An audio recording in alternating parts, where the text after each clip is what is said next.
Good afternoon folks, it's Dave Edwards here on the BENELLI TRK 502. I said on my channel the other day, I commented that I would leave another review on the TRK. Now I've owned it for 3 months. My first review was after a week. Oh dear, I don't know what's going on here. Somebody's been naughty. My first review was after a week and I absolutely love the bike. So what has changed in the meantime? After 3 months, what do I think? Well, I'll tell you what's changed. Absolutely nothing. It's a great bike. If you're after a good value, stylish bike that will get you from A to B in comfort at a reasonable pace for the right money, then this is a great bike. 5,200 quid on the road. It's really well equipped, it's really nice finished. I've had no issues with it at all. So there you go. At the point of my first review, all I'd done was add the screen splitter and the auxiliary lights, both worth doing. Oh, I did actually lower the bike at that point as well. I lowered the preload on the bike to lower the arse end because I'm a little bit short in the leg. That worked nicely. It's easy to do. You just take off the two small panels on the sides of the bike, two small triangular ones that are directly in line with a shock absorber. You can't miss them. And then just free the castellated nuts by tapping them with a soft metal bar or a wooden bar, and tap it with a hammer until they're free from each other. Then wind the castellated nuts one way or another until it moves in the direction you want it to move. Once the bike's the right height, lock those nuts up, put the panels back on, and that's the job done.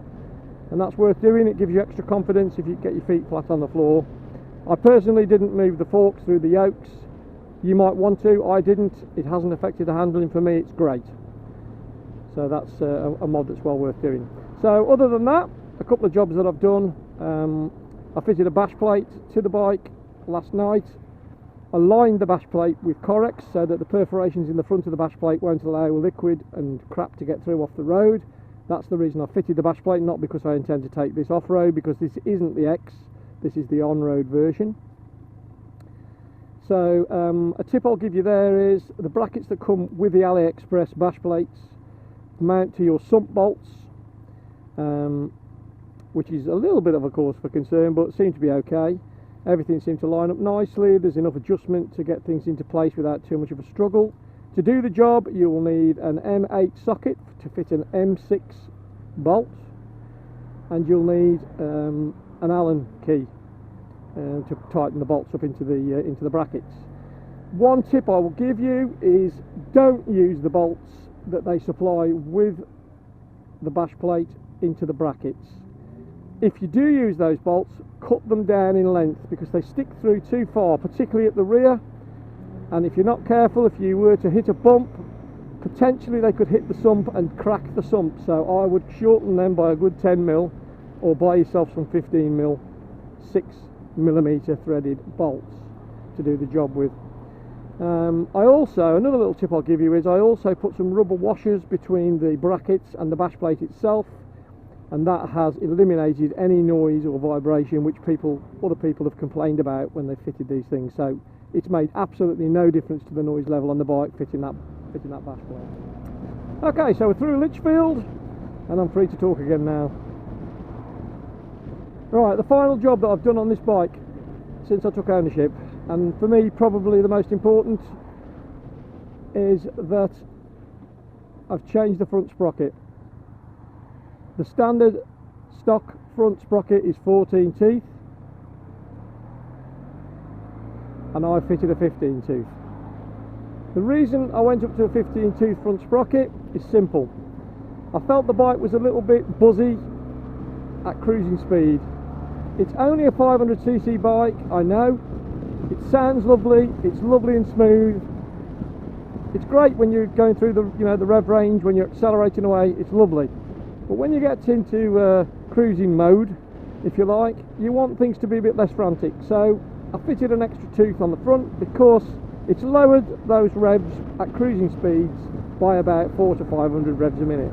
And it's just made a little bit of a difference. For me, it's better.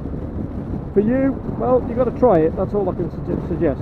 But a tip I will give you, if you're going to do that job, wait until you've got 4,000 or 5,000 miles or 8,000 kilometres or so on the bike.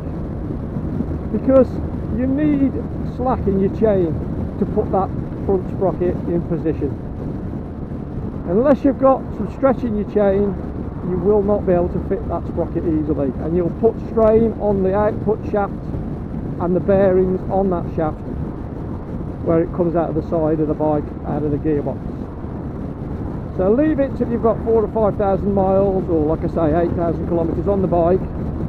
If you can't wait that long, well, you should consider buying a new chain that's a bit longer.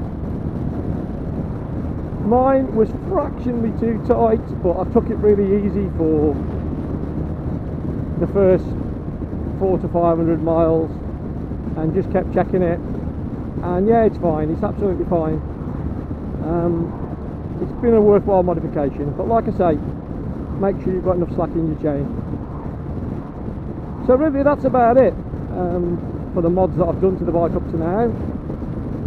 When the fueling unit that I've got on order from performanceparts.com arrives, I'll fit it and I'll let you know whether there's any improvement in the performance and whether it's a worthwhile modification, but until then that'll have to wait.